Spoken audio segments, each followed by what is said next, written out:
ओम श्री गणेशाय नमः। मैं आप सभी का आपके अपने चैनल अनादि धारा में बहुत बहुत स्वागत करती हूँ। आप सभी का दिन शुभ हो, मंगलमय हो और भगवान श्री गणेश जी की कृपा सदा आप पर बनी रहे और आपकी सभी मनोकामनाएं भी पूर्ण हो। आज आप सुनेंगे पौष मास महात्म का अध्याय 12। आज की कथा में आप सुनिए। श्री नारायण कहते हैं, मुनि मनोरमा ने अपने स्वामी के मुख से भविष्य की जो बातें सुनी उन्हें मन में धारण कर लिया और यह समझ लिया कि यह सब बातें अवश्य सत्य होंगी। अतः उसने उसी क्षण अपने प्राणनाथ को अपने हृदय से लगा लिया और पुत्रों, बांधवों तथा अपनी व्रतियों को आगे करके वह भगवत चरणों का ध्यान करने लगी। फिर उसने योग द्वारा सृष्ट चक्र का भेदन करके वायु को मूर्धा में स्थापित कर दिया और चंचल मन को जल के बुलबुले के समान क्षणभंगुर विषयों से खींचकर भ्रमरा में स्थित सहस्त्र दल संयुक्त कमल पर स्थापित करके उसे ज्ञान द्वारा निष्कल ब्रह्मा में बांध दिया। इसके बाद निर्मूल एवं पुनर्जन्म रहित कर्म का परित्याग करके उसने वही प्राण त्याग दिए, परंतु प्राणों से अधिक प्रिय राजा को नहीं छोड़ा। तदंतर राजा विविध भांति से करुण विलाप करके फूट फूट कर रोने लगा। राजा के विलाप को सुनकर इस प्रकार आकाशवाणी हुई, महाराज शांत हो जाओ, क्यों रो रहे हो? तुम तो दत्तात्रेय की कृपा से बड़े बड़े ज्ञानियों में श्रेष्ठ हो। अतः सारे संसार को जो रमणीय दिख रहा है, जल के बुलबुले के समान क्षणभंगुर समझो। वह साध्वी मनोरमा तो लक्ष्मी के अंश से उत्पन्न हुई थी, अतः वह लक्ष्मी के वास स्थान को चली गई। अब तुम भी रणभूमि में युद्ध करके बैकुंठ में जाओ। आकाशवाणी के इस वचन को सुनकर नरेश ने शोक का त्याग किया। इसके बाद चंदन की लकड़ी से दिव्य चिता तैयार की और पुत्र के द्वारा अग्नि संस्कार कराकर उसका दाह कराया। फिर मनोरमा के पुण्य के निमित्त हर्षपूर्वक ब्राह्मणों को नाना प्रकार के रत्न, भांति भांति के वस्त्र और अनेक तरह के दान दिए। मुनि उस अवसर पर कार्तवीर राजा के आश्रम में सर्वत्र निरंतर यही शब्द होता था कि दान दो और खाओ खाओ। उस समय राजा द्वारा अधिकृत कोषों में जो धन मौजूद था उसने मनोरमा के पुण्य के निमित्त हर्षपूर्वक ब्राह्मणों को दान कर दिया। तदंतर असंख्य बाजों तथा सैन्य समूहों को साथ लेकर राजा दुखी हृदय से समर भूमि के लिए प्रस्थान कर गया। आगे बढ़ने पर यद्यप राजा को प्रत्येक मार्ग में अमंगल के ही दर्शन हुए, तथापि वह रण क्षेत्र की ओर ही बढ़ता गया, पुनः राजधानी को नहीं लौटा। वहां युद्ध भूमि में भृगुवंशी परशुराम को सामने देखकर वह तुरंत रथ से उतर पड़ा और भक्तिपूर्वक बड़े बड़े राजाओं के साथ दंड की भांति भूमि पर लेटकर उन्हें प्रणाम किया। तब परशुराम ने तुम स्वर्ग में जाओ ऐसा राजा को उसका अभीष्ट आशीर्वाद दिया। अब परशुराम जी कहने लगे, हे राजन, तुम तो चंद्रवंश में उत्पन्न हुए हो और विष्णु के अंशभूत बुद्धिमान दत्तात्रेय के शिष्य हो। तुम स्वयं बुद्धिमान हो और वेदज्ञों के मुख से तुमने वेदों का श्रवण किया है, फिर भी तुम्हें इस समय सज्जनों को विडंबित करने वाली दुर्बुद्धि कैसे उत्पन्न हो गई? तुमने पहले लोभवश निरीह ब्राह्मण की हत्या कैसे कर डाली, जिसके कारण सती साध्वी ब्राह्मणी शोक संतप्त होकर पति के साथ सती हो गई। भूपाल, इन दोनों के वध से परलोक में तुम्हारी क्या गति होगी? कपिला कहाँ गई और तुम कहाँ गए?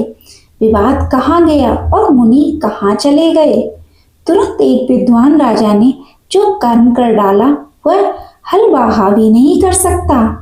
मेरे धर्मात्मा पिता ने तो तुम जैसे नरेश को उपवास करते देखकर भोजन कराया और तुम्हें उन्हें वैसा फल दिया। राजन, तुमने शास्त्रों का अध्ययन किया है, तुम प्रतिदिन ब्राह्मणों को विधि पूर्वक दान देते हो और तुम्हारे यश से सारा जगत व्याप्त है, फिर बुढ़ापे में तुम्हारी अब कीर्ति कैसी हुई? यह सुनकर राजा ने कहा, राम, आप श्री हरि के अंश हैं, हरि की भक्त और जितेंद्रिय हैं। मैंने जिनके मुख से धर्म श्रवण किया है, आप उनके गुरु के भी गुरु हैं। मुनि, रागवश मैंने कामधेनु की याचना की थी, अतः मुझे अनुरागी क्षत्रिय का इसमें कौन सा अपराध हुआ? फिर भी आपके पिता ने महान बल पराक्रम से संपन्न बहुत से भूपालों का वध कर डाला। इस समय यहाँ शिशु अवस्था वाले राजकुमार ही आए हैं। आपने संपूर्ण पृथ्वी को 21 बार भूपालों से शून्य कर देने के लिए जो प्रतिज्ञा की है, उसका पालन कीजिए। युद्ध करना तो क्षत्रिय का धर्म ही है। युद्ध में मृत्यु को प्राप्त हो जाना उसके लिए निंदित नहीं है, परंतु ब्राह्मणों की रणस्पाह लोक और वेद दोनों में विडंबना की पात्र है। वाणी ही जिनका बल और तप ही जिनका धन है, उन ब्राह्मणों की शांति ही प्रत्येक युग में स्वास्थ्य कारक कर्म है। ऐसा कहकर राजा कार्तवीर्य शांत हो गए। उसके उस वचन को सुनकर सभी लोग मौन हो गए। फिर परशुराम के सभी भाई, जो बड़े सूरवीर तथा हाथों में अत्यंत तीखे शस्त्र धारण किए हुए थे, उनकी आज्ञा से युद्ध करने के लिए आगे बढ़े। तब जो स्वयं मंगल स्वरूप तथा मंगलों का आश्रय स्थान था, उस महाबली मत्स्य राज ने भी उन सबको युद्ध उन्मुख देखकर युद्ध करना आरंभ किया। उस राजेंद्र ने बाणों का जाल बिछाकर उन सभी को रोक दिया। तब जमदग्नि के पुत्रों ने उस बाण समूह को छिन्न भिन्न कर दिया। मुनि, राजा ने सैकड़ों सूर्यों के समान प्रकाशमान दिव्य अस्त्र चलाया, परंतु मुनियों ने महेश्वर के अस्त्र के द्वारा खेल ही खेल में उसे काट दिया। पुनः मुनियों ने दिव्य अस्त्र द्वारा राजा के बाण सहित धनुष, रथ, सारथी और कवच की धज्जियां उड़ा दी। इस प्रकार राजा को शस्त्रहीन देखकर मुनियों को महान हर्ष हुआ। तब उन्होंने मत्स्यराज का वध करने की इच्छा से शिव जी का त्रिशूल हाथ में उठाया। त्रिशूल चलाते समय आकाशवाणी हुई, विप्रवरों, शिव जी का यह त्रिशूल अमोघ है, इसे मत चलाओ, क्योंकि मत्स्यराज के गले में सर्वांगों की रक्षा करने वाला शिव जी का दिव्य कवच बंधा है, जिसे पूर्व काल में दुर्वासा जी ने दिया था। अतः पहले राजा से उस प्राण प्रदान करने वाले कवच को मांग लो। मुनि, इसके बाद परशुराम ने त्रिशूल जलाकर राजा की चोट की, परंतु राजा के शरीर से टकराकर उस त्रिशूल के 100 टुकड़े हो गए। तब आकाशवाणी सुनकर महान पराक्रमी जमदग्नि नंदन परशुराम ने श्रृंगधारी सन्यासी का वेश धारण करके राजा से कवच की याचना की। राजा ने ब्राह्मण विजय नामक वह उत्तम कवच उन्हें दे दिया। इस कवच को लेकर परशुराम ने पुनः त्रिशूल से ही प्रहार किया। उसके आघात से मत्स्य राजा को चंद्रवंश में उत्पन्न गुणवान और महाबली था, जिसके मुख की कांत सैकड़ों चंद्रमाओं के समान थी, वह भूतल पर गिर पड़ा। नारद युद्ध में मत्स्यराज के गिर जाने पर महाराज कार्तवीर्य के भेजे हुए बृहदल सोमदत्त, विदर्भ, मिथिलेश्वर, मगध अधिपति एवं सौराष्ट्र आदि के सैकड़ों राजा 12 अक्षणी सेना के साथ आए, परंतु परशुराम जी ने सबको रणभूमि में सुला दिया। यह देखकर 1 लाख नरपतियों के साथ 12 अक्षणी सेना लेकर राजा सुचंद्र रणस्थल में आए।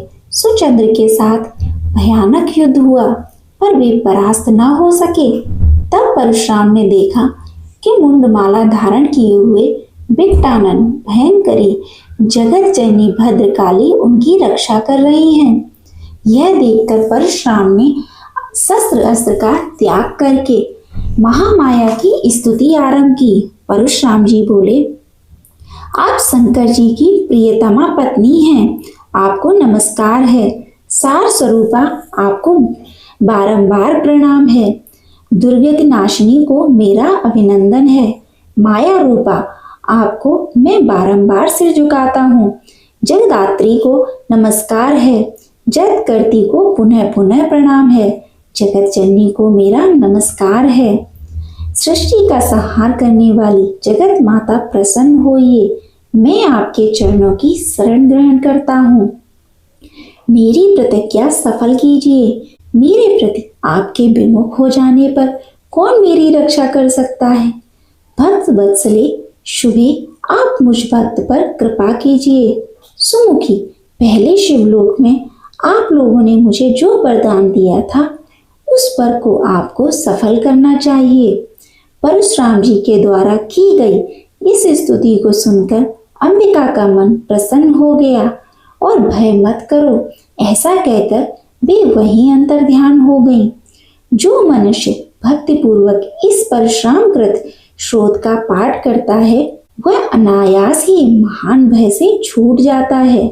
वह त्रिलोकी में पूज्य, त्रिलोक के विजय ज्ञानियों में श्रेष्ठ और शत्रु पक्ष का विमर्दन करने वाला हो जाता है।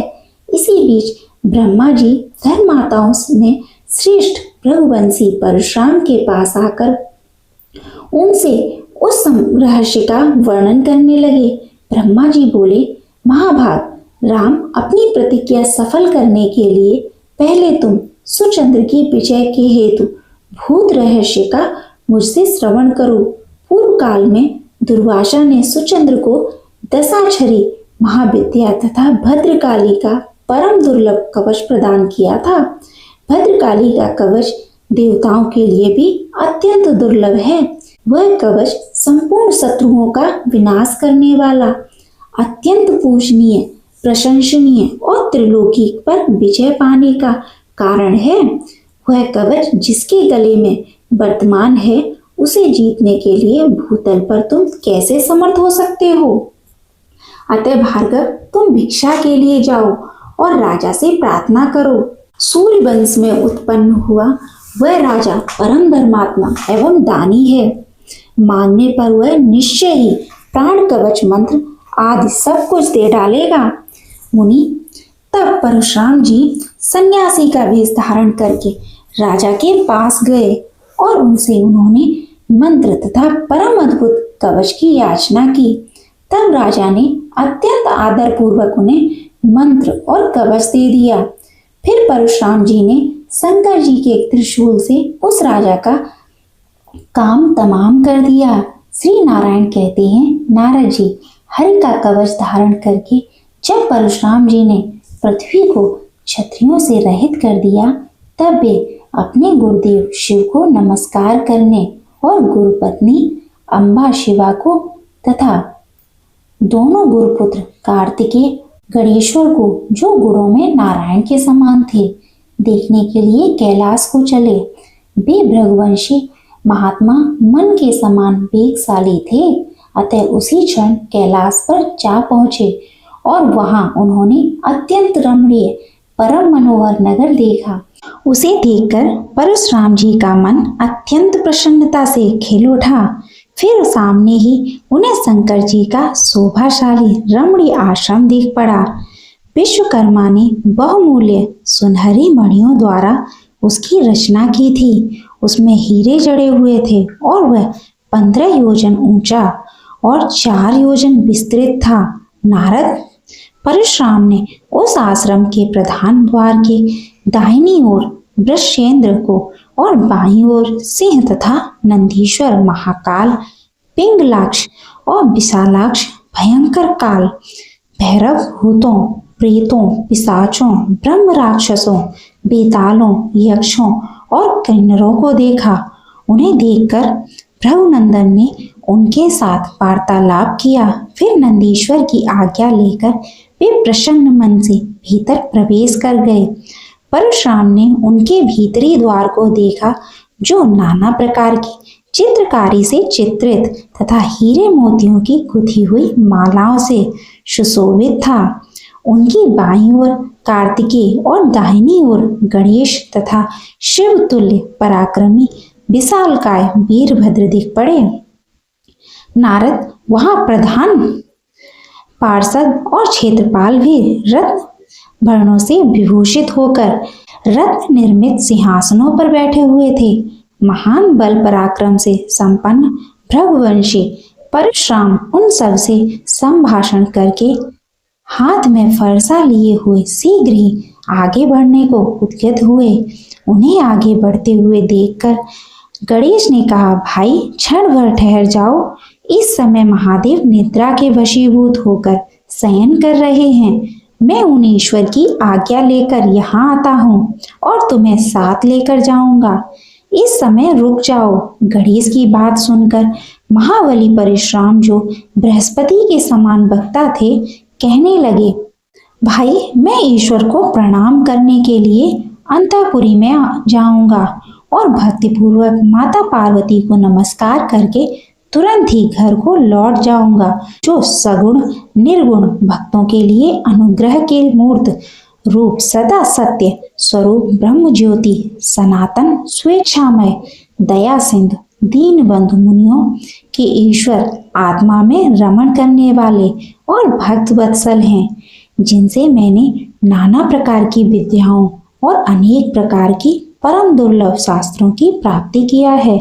उन जगदीश्वर गुरु के इस समय में दर्शन करना चाहता हूँ। ऐसा कहकर परशुराम गणपति के आगे खड़े हो गए। इस पर श्री गणेश जी ने उनको बहुत तरह से समझाया कि इस समय भगवान शंकर और माता पार्वती जी के अंतःपुर में हैं, उनको आपको वहां नहीं जाना चाहिए। पर परशुराम जी हट करते ही रहे।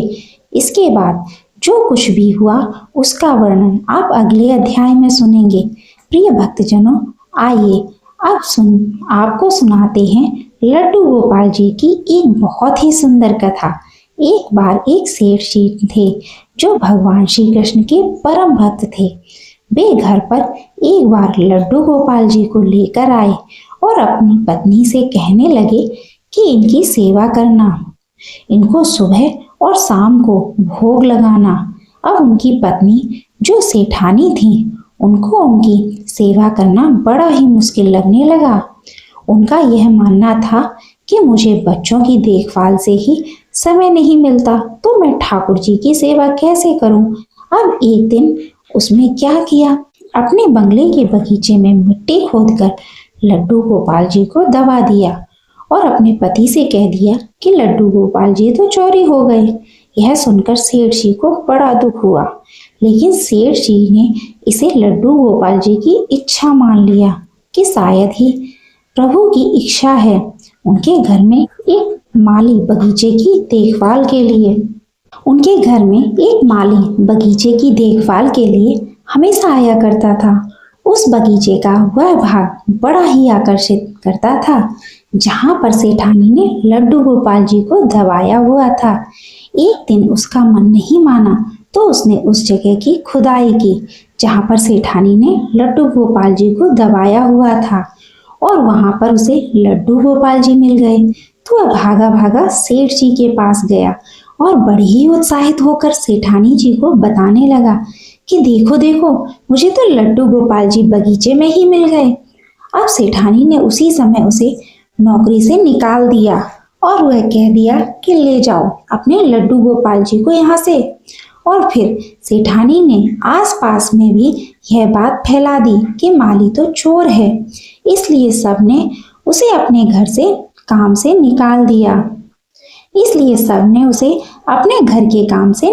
दिया। अब सेठानी के मन में था कि कहीं माली बगीचे में से ठाकुर जी मिलने की बात उसके पति को न बता दे, इसलिए उसने यह सारा षड्यंत्र रचा। अब माली तो मायूस होकर अपने घर चला गया और अपनी पत्नी को लड्डू गोपाल जी को सौंप दिया और रोने लगा।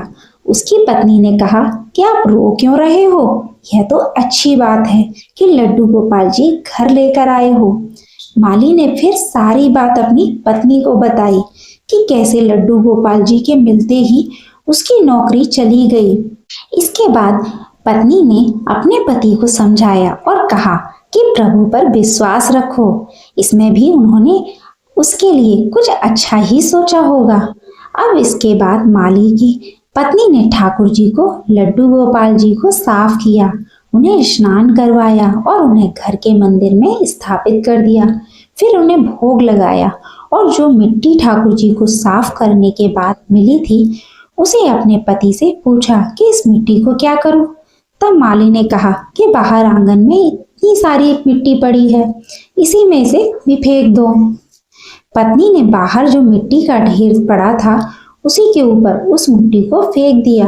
अब माली का 2 समय का गुजारा भी बड़ी मुश्किल से हो रहा था, क्योंकि उसके चोर होने की झूठी खबर की वजह से उसे सभी ने अपनी नौकरी से निकाल दिया था। एक दिन एक व्यक्ति उसके घर के बाहर से निकल रहा था।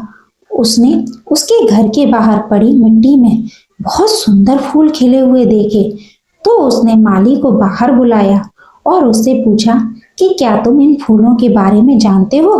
तब माली ने कहा कि मैंने यह फूल यहाँ खिलने से पहले कभी नहीं देखे थे और मुझे तो इन फूलों के बारे में कुछ मालूम ही नहीं है।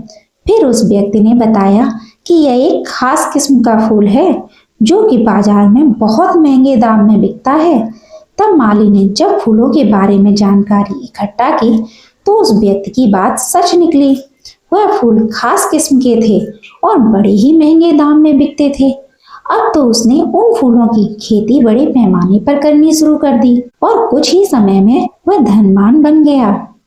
उन दोनों पति पत्नी ने निश्चय किया कि ठाकुर जी की सेवा में कोई विघ्न न आए, इसलिए हम संतान नहीं करेंगे और ठाकुर जी की सेवा हम अपनी संतान की तरह करेंगे। एक दिन उस माली के घर पर एक भिखारी भीख मांगने आए कि माली ने उसे पहचान लिया। माली ने कहा कि हे सेठानी, आप भीख क्यों मांग रही हो। फिर भिखारी ने कहा कि मैं अब तुम्हें पहचान नहीं पाई। तब माली ने कहा कि मैं वही माली हूँ जिसे आपने चोरी का झूठा इल्जाम लगाकर नौकरी से निकाल दिया था। मैं आज तक इस बात से बड़ा परेशान हूँ कि आपने ऐसा क्यों किया था। तब सेठानी ने कहा कि मेरे पति की मृत्यु हो गई है और जिन बच्चों की देखभाल करने के लिए मैंने ठाकुर जी को मिट्टी में दबाया था उन्होंने मुझे घर से निकाल दिया है। अब मैं भीख मांगकर अपना गुजारा करती हूँ।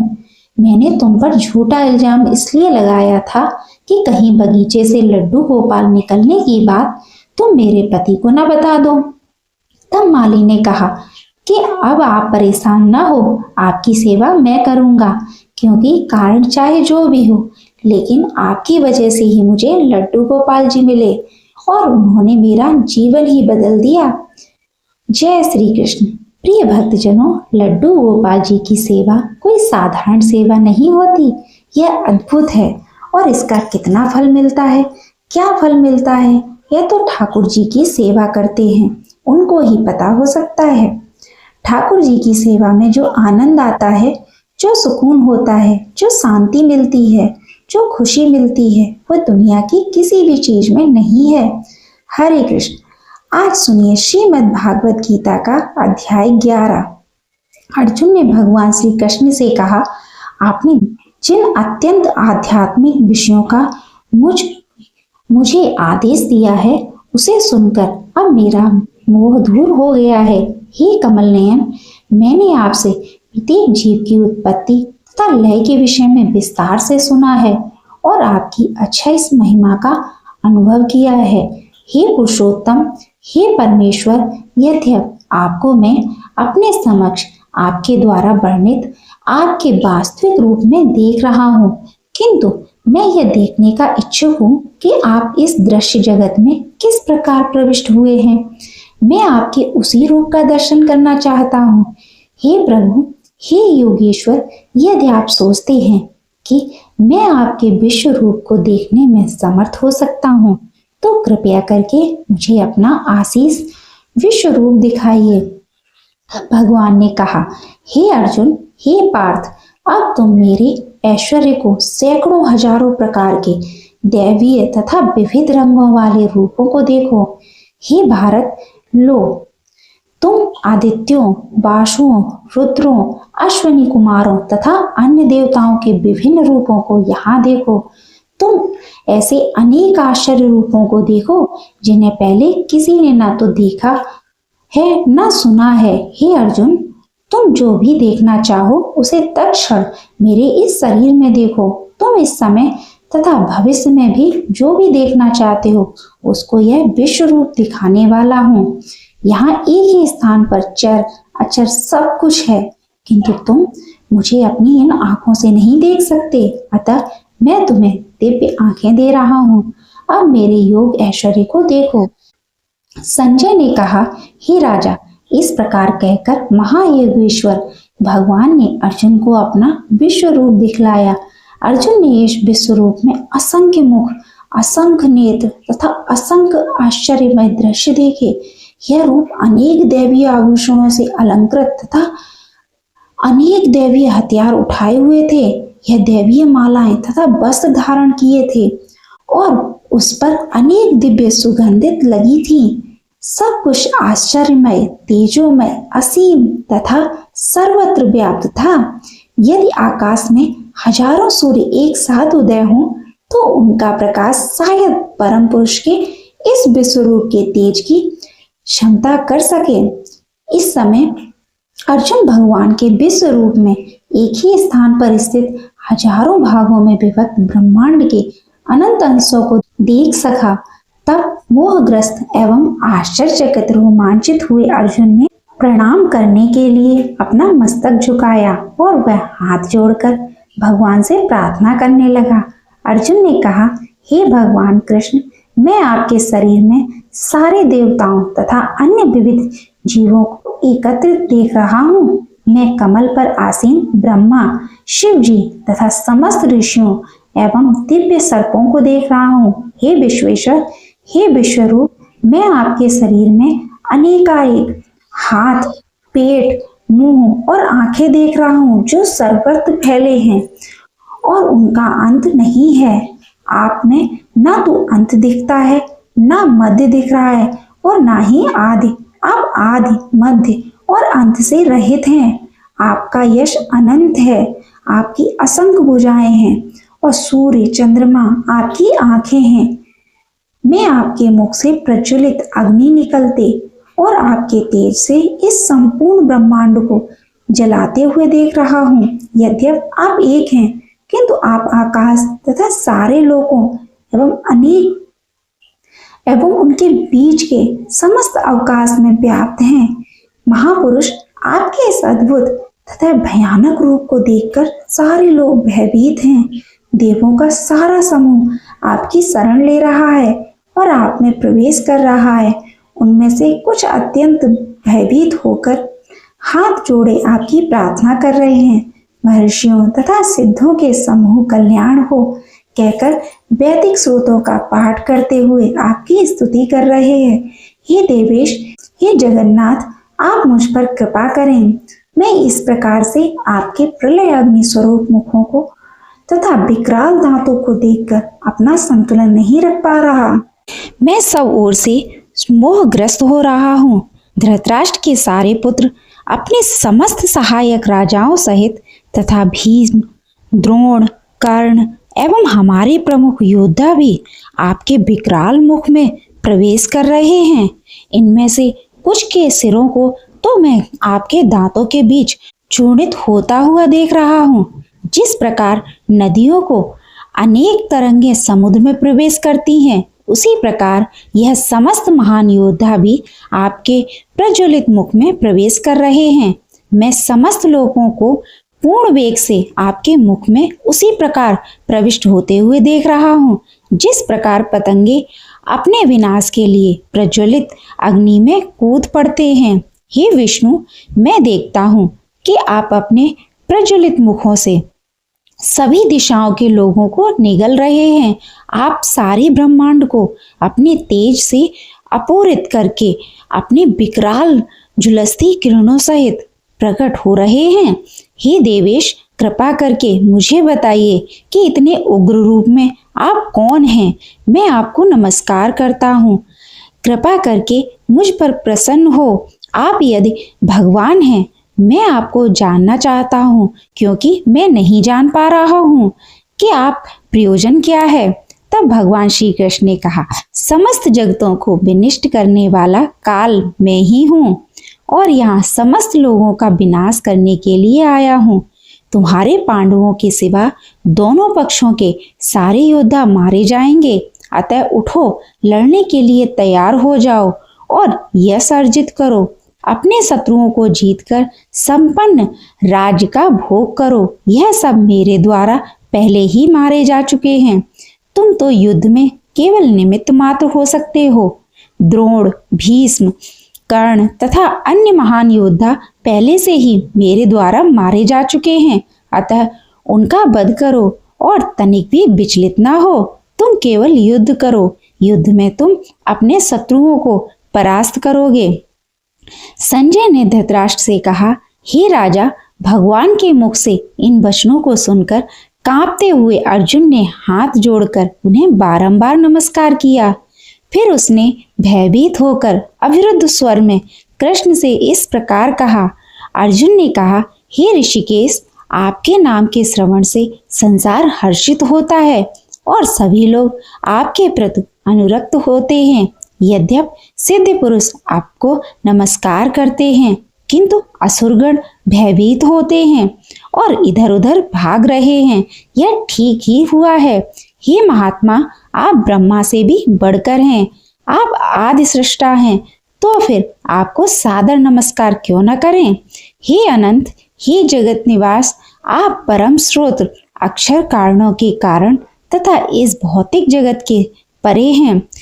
आप यदि देव सनातन पुरुष तथा इस दृश्य जगत के परम आश्रय हैं। आप सब कुछ जानने वाले हैं और आप ही सब कुछ हैं जो जानने योग्य हैं। आप भौतिक गुणों से परे परम आश्रय हैं। हे अनंत रूप, यह संपूर्ण दृश्य जगत आपसे ही व्याप्त है। आप वायु हैं तथा परम नियंता हैं। आप अग्नि हैं, जल हैं तथा चंद्रमा हैं। आप आदि ब्रह्मा हैं और आप पिता माँ हैं। अतः आपको 1000 बार नमस्कार है और पुनः नमस्कार है। आपको आगे पीछे तथा चारों ओर से नमस्कार है। हे असीम शक्ति, आप अनंत पराक्रम के स्वामी हैं। आप सर्वव्यापी हैं, अतः आप सब कुछ हैं। आपको अपना मित्र मानते हुए मैंने हठ पूर्वक आपको हे कृष्ण, हे यादव श्रेष्ठ, हे सखा जैसे संबोधन से पुकारा है, क्योंकि मैं आपकी महिमा को नहीं जानता था। मैंने मूर्खतावश या प्रेमवश जो कुछ भी किया है, कृपया उसके लिए मुझे क्षमा कर दीजिए। यही नहीं, मैंने कई बार आराम करते समय एक साथ लेटे हुए या साथ साथ खाते या बैठते हुए, कभी अकेले तो कभी अनेक मित्रों के सामने आपका अनादर किया है। हे अच्युत्य, मेरे इन समस्त अपराधों को क्षमा करें। आप इस चर तथा अचर संपूर्ण दृश्य जगत के जनक हैं। आप परम पूज्य महान आध्यात्मिक गुरु हैं। न तो कोई आपके तुल्य है, न ही कोई आपके समान हो सकता है। हे अतुल्य शक्ति वाले प्रभु, भला तीनों लोकों में आपसे बढ़कर कोई कैसे हो सकता है। आप प्रत्येक जीव द्वारा पूजनीय भगवान हैं। अतः मैं गिरकर सादर आपको प्रणाम करता हूँ और आपकी कृपा की याचना करता हूँ। जिस प्रकार पिता अपने पुत्र की ठटाई सहन करता है या फिर अपने प्रिय का अपराध सहन कर लेता है, उसी प्रकार आप कृपा करके मेरी त्रुटियों को सहन कर लें। पहले कभी न देखे गए आपके विराट रूप का दर्शन करके मैं पुलकित हो रहा हूँ, किंतु साथ ही मेरा मन भयभीत हो रहा है। अतः आप मुझ पर कृपा करें और हे देवेश, अपना पुरुषोत्तम भगवत स्वरूप पुनः दिखाइए। हे विराट रूप, मैं आपके मुकुटधारी चतुर्भुज रूप का दर्शन करना चाहता हूँ, जिससे आप अपने चारों हाथों में शंख, चक्र, गदा तथा पद्म धारण किए हुए हो। मैं उसी रूप को देखने की इच्छा करता हूँ। तब श्री भगवान ने कहा, हे अर्जुन, मैंने प्रसन्न होकर अपनी अंतरांगा शक्ति के बल पर तुम्हें इस संसार में अपने इस परम विश्व रूप का दर्शन कराया है। इसके पूर्व अन्य किसी ने इस असीम तथा तेजोमय आदि रूप को कभी नहीं देखा था। हे कुरुश्रेष्ठ, तुमसे पूर्व मेरे इस विश्व रूप को किसी ने नहीं देखा, क्योंकि मैं न तो वेद अध्याय के द्वारा, न यज्ञ दान पुण्य या कठिन तपस्या के द्वारा इस रूप में इस संसार में देखा जा सकता हूँ। तुम मेरे भयानक रूप को देखकर अत्यंत विचलित एवं मोहित हो गए हो। अब इसे समाप्त करता हूँ। हे मेरे भक्त, तुम समस्त चिंताओं से पुनः मुक्त हो जाओ। तुम शांति से अब अपना इच्छित रूप देख सकते हो। संजय ने धृतराष्ट्र से कहा। अर्जुन से इस प्रकार कहने के बाद भगवान कृष्ण ने अपना असली चतुर्भुज रूप प्रकट किया और अंत में 2 भुजाओं वाला रूप प्रदर्शित करके भयभीत अर्जुन को धैर्य बंधाया। जब अर्जुन ने श्री कृष्ण को उनके आदि रूप में देखा तो हे जनार्दन, आपके इस अति सुंदर मानवीय रूप को देखकर मैं अब स्थिर चित्त हूँ और मैंने अपनी प्रकृत अवस्था प्राप्त कर ली है। श्री भगवान ने कहा, हे अर्जुन, तुम मेरे जिस रूप को इस समय देख रहे हो उसे देख पाना अत्यंत दुष्कर है। यहाँ तक कि देवता भी इस अत्यंत प्रिय रूप को देखने की ताप में रहते हैं। तुम अपने दिव्य नेत्रों से जिस रूप का दर्शन कर रहे हो उसे ना तो वेद अध्याय से, न कठिन तपस्या से, न दान से, न पूजा से ही जाना जा सकता है। कोई इन साधनों के द्वारा मुझे मेरे रूप में नहीं देख सकता। हे अर्जुन, केवल अनन्य भक्ति के द्वारा मुझे उस रूप में समझा जा सकता है जिस रूप में मैं तुम्हारे समक्ष खड़ा हूँ, और इसी प्रकार मेरे साक्षात दर्शन भी किए जा सकता है। केवल इसी विधि से तुम मेरे ज्ञान के रहस्य को पा सकते हो। हे अर्जुन, जो व्यक्ति सकाम कर्मों तथा मनोधर्म के कलमश से मुक्त होकर मेरी शुद्ध भक्ति में तत्पर रहता है, जो मेरे लिए ही कर्म करता है, जो मुझे ही जीवन लक्ष्य समझता है और जो प्रत्येक जीव समर्पित भाव रखता है, वह निश्चय ही मुझे प्राप्त करता है। हरे कृष्ण। श्रीमद् भागवत गीता का अध्याय 11 समाप्त हुआ। अगर आपको यह वीडियो अच्छी लगी हो तो वीडियो को लाइक करें, ज़्यादा से ज़्यादा शेयर करें और हमारे चैनल अनादि धारा को सब्सक्राइब करना बिल्कुल ना भूलें। जय श्री कृष्ण, जय श्री हरि, श्री लक्ष्मी नारायण की जय।